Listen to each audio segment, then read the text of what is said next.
ایک وہ اس نے کمرے میں پہلے رکھی ہوتی ہے، چلو بچے کا جھولا باندھنے کے لیے، پھر وہ اتنا پھیلاوا، اس میں نہ صفائی ستھرائی کا پتہ چلتا ہے نہ کہ کچھ.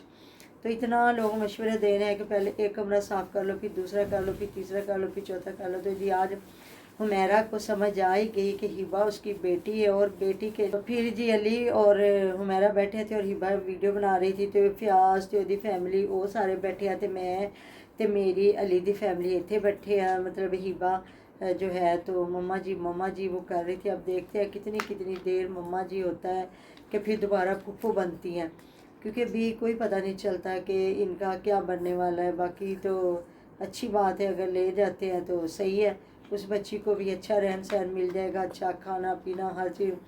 تو پھر کہہ رہی ہے ہاں سانو بھی پوچھ لو، اسی پرونے اتنے بیٹھے ہیں، دھیاں بیٹھیاں. تو پھر علی بھی کہہ رہا ہاں اس دن کھاندے ڈفدے نہیں پے جے، تے کھاندے ہی پے جے نا تسی. تو پھر گئے ہیں بازار جی. فیملی جو ان کی اپنی اپنی فیملی گئی ہے، علی، حمیرہ، سماویہ، فیاض اور ان کی امی جان. پھر وہاں سے یہ لے کے آئے ہیں شاید ماش کی دال اور روٹیاں لے کے آئے ہیں ساتھ میں. پھر انہوں نے بیٹھ کے کھانا شانا کھایا، اور مجھے پھر ہبہ کہیں نظر نہیں آئی. ہبہ شاید اپنی امی کے پاس تھی. پھر اس کے بعد یہ آئے ہیں فیاض اور یہ امی کو چیک اپ کروانے کے لیے ادھر آئے ہیں. حمیرہ کے پاس کہہ رہے تھے جی ابھی 4 بجے 4:30 بجے ڈاکٹر نے بیٹھنا، پھر امی جان کو چیک اپ کروانا ہے. تو پھر مجھے لگتا ہے میں نے تو اتنی ویڈیو دیکھی، پھر مجھے لگتا ہے چیک اپ کروا کے واپس ہی آگے ہوں گے جہاں سارے پھول اور پودے دکھائے جا رہے ہیں. تو پھر حمیرہ کہہ رہی ہے مالٹے کھانے، وہ کہہ رہی ہے نہیں، وہ کہہ رہی ہے چکندر لے پٹ کے لے جا، نہیں. پھر جو چیزیں کہہ رہی ہے تو وہ کہہ رہی نہیں ہر چیز ہمارے گھر ہے، میتھی بھی ہے، یہ بھی ہے، وہ بھی ہے. تو کنوں میں بلکہ نا ایک جگہ پہ کنوں دیکھ رہی تھی اور وہ کہہ رہے تھے کہ اب یہ نا بیچ نہیں رہا ہے. پتہ نہیں کس نے کہا ہے کہ یہ نا گر رہے ہیں تو وہ بیچ کیوں نہیں رہے. تو انہوں نے کہا اب یہ انہوں نے نا رمضان المبارک کے لیے نا چھوڑ دیا ہوا ہے کہ یہ جب روزے آئیں گے نا پھر یہ مہنگے کر کے بیچیں گے. حد ہو گئی ہے، توبہ کریں. یقین کریں ادھر ہی مجھے کمنٹ آ جانے، جتنی ہماری یوٹیوب فیملی باہر کے ملک میں رہتی ہے ساری بہنوں بیٹیوں نے کمنٹ کر دینے کہ ادھر آف لگ گئے ہیں، ادھر ابھی سے پیاز مہنگے ہو گئے ہیں، ٹماٹر 50 روپے سے ایک دم ہی 100 روپے ہو گئے ہیں. کہہ رہے ہیں کیلے انہوں نے چھپا لیے ہیں، امرود چھپا لیے ہیں، اسٹور کر لیے ہیں، کیونکہ آگے کتنے دن رہ گئے ماشاءاللہ آج 11 ہو گئی ہے، 7 دن رہ گئے، 1 ہفتہ رہ گیا رمضان المبارک میں. اور یہ لوگ ایسے تاجر لوگ سمجھتے ہیں کہ جو روزہ رکھنے والے لوگ ہیں اگر انہیں فروٹ چاٹ نہیں ملے گی تو وہ روزہ نہیں رکھیں گے، اگر انہیں مہنگی سبزی مطلب ایسی چیزیں ہوں گی تو وہ روزہ نہیں رکھیں گے. نہیں، وہ روزہ رکھیں گے. انہیں چاہے جتنی مرضی مہنگی چیزیں آپ کر لیں انہوں نے رکھنے ہی رکھنے ہیں، کیونکہ یہ عبادت ہوتی ہے عقیدوں کی. جب اللہ تعالیٰ کسی کے دل کے جو شارق سے بھی قریب ہے اللہ تعالیٰ، تو عقائد جو ہے نا انسان کے، جو ایمان ہے، جو انسان کی اصل دل کی نیت ہے، تو پہلی بات تو رزق کی کمی نہیں آتی. میرا ایمان ہے اللہ پاک سے. یقین کریں کہ غریب سے غریب بندے کے گھر بھی اتنا رزق وافر ہوتا ہے نا، اتنا اچھا دسترخوان سجتا ہے نا. کسی ہمسائے کے گھر سے کچھ آ گیا، خود بندہ کچھ تھوڑے سے تھوڑا بھی بنائے نا تو ماشاءاللہ سے اتنا بڑھ جاتا ہے. نہیں تو بندہ ویسے عام روٹین میں کھانا بنائے نا 1 سے 2 ڈشز زیادہ بنائے تو بندہ اتنا تھک جاتا ہے.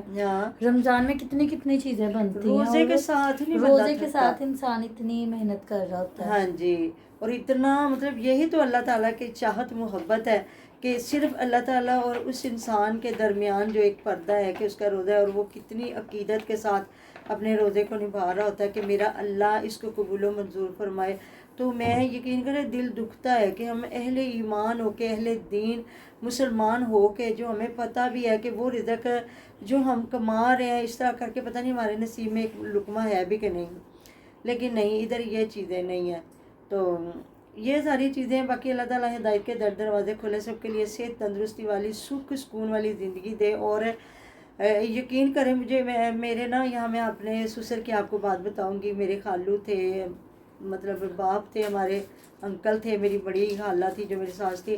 تو وہ نا میرے چاچو نا آخری کتنے سال نا صبح انہوں نے پیناڈول کھا کے نا روزہ رکھنا. تو ہم نے کہنا کیوں کھاتے ہیں آپ نا چاچو؟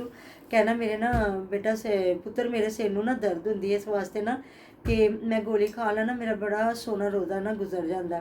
کبھی نہیں انہوں نے روزہ چھوڑا تھا، اور آخری دن تک انہوں نے مسجد میں جا کے نماز پڑھی. یہ گوائیاں ہیں. اپنے پیاروں کی اچھی باتیں یاد کیا کریں کہ آپ کی وہ باتیں ان کے لیے کتنے درجات بلند ہوں گے.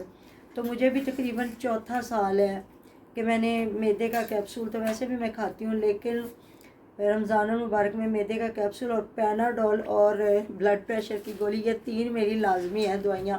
باقی تو پھر بندہ افطاری میں جو بھی ہے، تو یہ میں روٹی کھاؤں نہ کھاؤں یہ 3 گولیاں میں نے کھانی ہوتی ہیں. تو کیونکہ میرے بھی سر کی درد نہیں نہ اترتی، اور جب روزے میں درد تو اتنا مشکل، اللہ تعالیٰ معاف کرے. لیکن جی اللہ پاک سب کو توفیق دے. یہ بڑائی نہیں ہے، یہ اپنی ایک بیماری ہے، اس کی ڈسکس ہے کہ بیمار بندہ یا شوگر کے مریض ہیں، باقاعدہ ابھی ڈاکٹر ہمارے ان کے پورے بلاگ آئیں گے، وہ بتائیں گے اگر کوئی جس کو شوگر ہے وہ کس طرح روزہ رکھے، بلڈ پریشر ہے کس طرح، ایسی بات ہے نا. تو یہ ساری چیزیں ہیں. باقی جی اللہ پاک صحت دے، تندرستی دے ان کو بھی، ہمیں بھی، ہر انسان کو جو نا اللہ پاک جو روزہ رکھ رہے ہیں ان کا قبول و منظور فرمائے، جو نہیں رکھ سکتے اللہ پاک ان کو معاف فرمائے. وہ ان کا اور اللہ تعالیٰ کا کہتے ہیں نا معاملہ، کیوں کسی کو بات کرے. تو یہ میں نے یہ کہی ہے چیز، یہ جو انہوں نے ابھی سے مہنگائیاں شروع کر دی، ابھی 1 ہفتہ باقی پڑا ہوا ہے. تو آپ لوگوں نے مجھے ضرور کمنٹ باکس میں بتانا ہے کہ آپ جو باہر کے ملکوں میں رہتے ہیں کیا آپ کی آپا نے صحیح کہا کہ جھوٹ.